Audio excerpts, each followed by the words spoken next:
Today, we're going to build a World War I biplane using 5 Lego pieces. These are all the pieces you are going to need. In the description of this video, I left the piece names, count, and design IDs.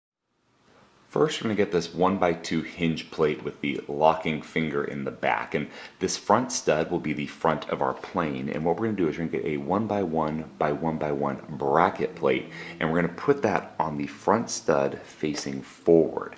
And now you've got that little gap here, kind of it's not quite flush. What we're going to do is we're going to get a 1x3 plate and put that center stud underneath that bracket plate into that 1x2 hinge plate like this, and we've got the bottom wings of our biplane, and our top wing is going to go right on this top stud of our bracket plate. But for that, we're going to get a 1x3 tile piece, and put that tile piece that goes right there in the center to create the top wings of our biplane. And now all we're missing is the front propeller, and to do that, to make that kind of spinning fast rotation where you can't even see it, we're going to get a round translucent black tile piece, put it on that front stud here, and now we've got a completed World War I biplane.